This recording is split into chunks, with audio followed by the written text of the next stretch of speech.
Soal Mari. OTT, Prof, ini kan sudah firm bahwa yang kena ini Kepala Kanwil Bea Cukai Sumatera Bagian Barat ini adalah iparnya Gubernur Jawa Tengah.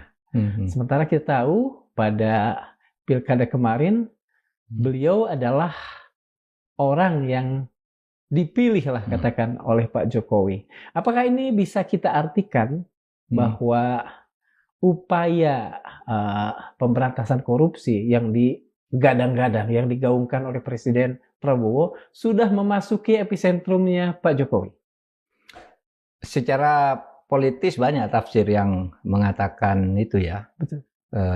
Sekarang KPK ini sudah mulai berani atau bisa melepaskan diri dari opini bahwa dia dalam satu genggaman atau ikatan, satu kekuatan politik yang oleh banyak orang sering dikaitkan dengan Pak Jokowi. Betul. Karena katanya sih KPK ini dulu kan pilihannya Pak Jokowi.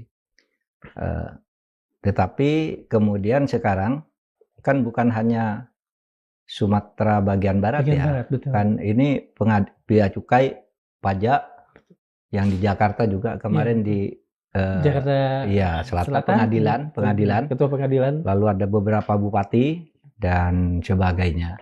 Jadi KPK ini sudah mulai berani bergerak. Jadi oleh sebab itu secara politik orang menafsirkan nampaknya KPK ini sudah mulai dilepas oleh Pak Prabowo untuk melakukan langkah-langkah yang lebih tajam di dalam penegakan hukum.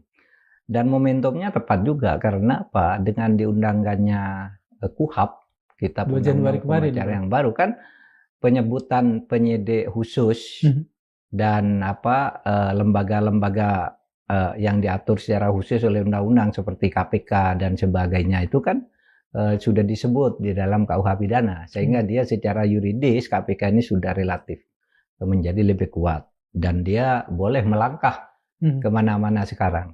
Itu politisnya, ada yang mengatakan Pak Prabowo mulai melepas itu, ada yang lebih panas lagi sudah mulai masuk ke dekat-dekat orangnya Pak Jokowi, meskipun itu semua namanya spekulasi politik. Betul. Tetapi biasanya memang spekulasi politik itu berkaitan dengan indikasi-indikasi yang tidak sulit difahami. Yang rasional juga ya, Prof ya? Ya, itu mungkin saja. Tapi Mas Darmawan, bagi kita tidak pedulilah apakah itu ada motif politik atau tidak. Pokoknya kalau koruptor itu, kalau negara ini ingin baik, diburu sampai ke akar-akarnya. Oleh sebab itu, semakin banyak OTT, kalau kita sebagai pejuang penegakan hukum itu, semakin senang gitu. Artinya KPK harus mulai kembali ke jati dirinya. Dan saya lihat KPK akhir-akhir ini sudah oke kan. Tinggal saya pernah mengatakan ini, KPK ini sekarang ibarat pertandingan sepak bola di Liga 1, Liga 2 sudah oke, tapi ke Liga Utama masih ngintip-ngintip kan. Baru apa? Saya kira baru Kementerian Agama ya yang agak yang besar agak serius. Mudah-mudahan itu juga tidak lagi teracuni oleh masalah-masalah politik sehingga ditunda karena ini demi kepentingan ini itu karena menyangkut ini itu tidak boleh hukum, dibuka aja selebar-lebarnya.